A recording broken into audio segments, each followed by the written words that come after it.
অস্ট্রেলিয়ার বন্ডাই সমুদ্র সৈকতে হামলার নেপথ্যে দুই বাবা ছেলে। তাদের নাম যথাক্রমে সাজিদ আকবর ও নাভিদ আকরাম। ধারণা করা হচ্ছে তারা পাকিস্তানি বংশোদ্ভূত, যাদের একজন গান ক্লাবের সদস্য ছিল অস্ত্র রাখার লাইসেন্সও। এদিকে এক হামলাকারীর মৃত্যু হলেও অপরজন হাসপাতালে চিকিৎসাধীন। তার শারীরিক অবস্থার উপর ভিত্তি করে নেওয়া হবে আইনি ব্যবস্থা।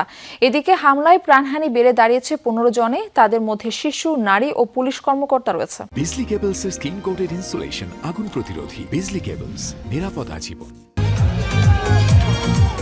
গানের তালে তালে চলছিল উদযাপন, কেউ সপরিবারে, কেউ বা আবার বন্ধু বান্ধব সহকারে।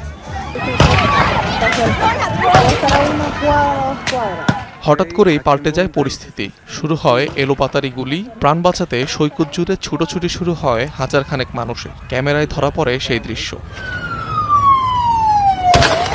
বন্ডাই সমুদ্র সৈকতে ইহুদিদের ধর্মীয় অনুষ্ঠান হানুকায় চালানো এই হামলার পেছনে রয়েছে দুই বাবা ছেলে। ঘটনাস্থলে নিরাপত্তা কর্মীদের গুলিতে যাদের একজনের মৃত্যু হয়, অন্যজন গুরুতর আহত হয়ে হাসপাতালে চিকিৎসাধীন। পুলিশ বলছে তাদের একজন গান ক্লাবের সদস্য ছিল অস্ত্র রাখার লাইসেন্সও। একাধিক গণমাধ্যমের দাবি তারা পাকিস্তানি বংশোদ্ভূত। অনেক সাহসিকতার কথা শুনতে পাচ্ছি। তাদের সবার প্রতি কৃতজ্ঞ।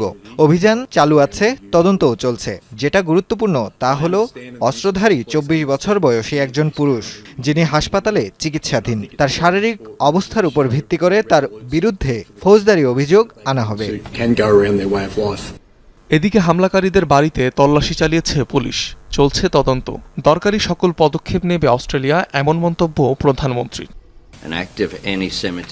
ইহুদি বিদ্বেষ নির্মূল করতে যা যা প্রয়োজন তাই করব। এটি একটি অভিশাপ, একসাথে তা দূর করবই।